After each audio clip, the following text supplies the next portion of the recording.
L'émergence de la publicité en termes de publicité sociale, elle, est plus rattachée à la Deuxième Guerre mondiale, est plus rattachée à une tentative de dire que ça peut aussi servir pour des belles et nobles causes, ce qui fait l'affaire des publicitaires, parce que tout le monde aime aussi se dire que son but dans la vie, c'est aussi de sauver des vies.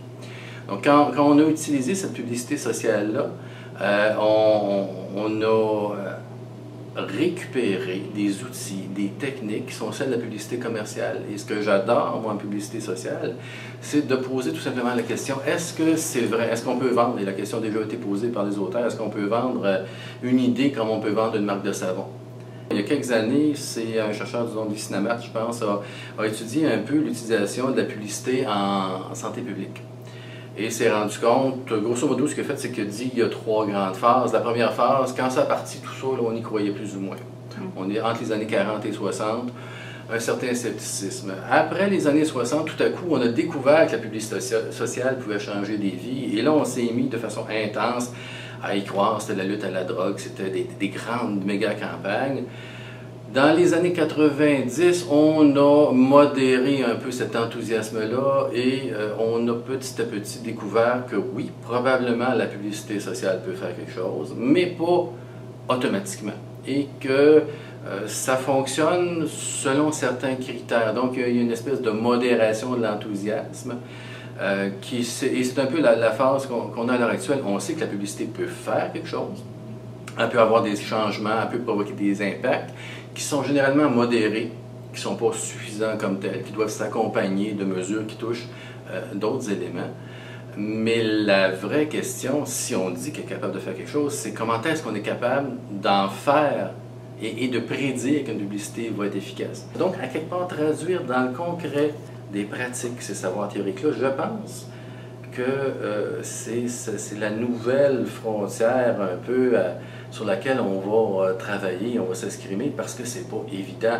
On vient de champs disciplinaires différents, on vient de traditions différentes et il ne faut pas oublier que quand on travaille en publicité, on travaille avec un secteur aussi commercial et des pratiques et traditions publicitaires.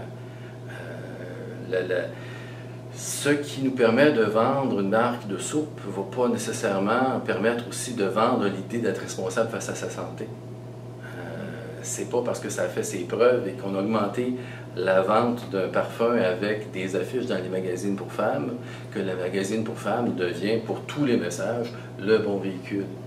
La difficulté, lorsqu'on raisonne dans un mode commercial, c'est qu'on va essayer de regarder qu'est-ce qu'on fait au niveau des boissons gazeuses, qu'est-ce qu'on fait au niveau des croustilles, et on va essayer de transposer ça en santé.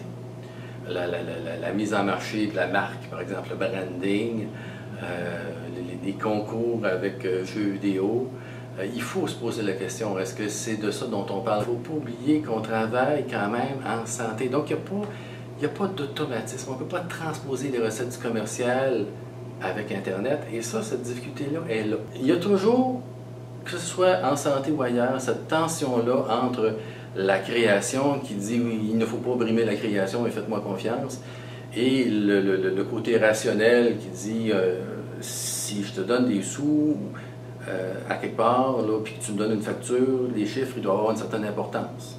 Moi, les chiffres, ils doivent dire que ça a fonctionné. Je pense qu'il faut trouver une façon,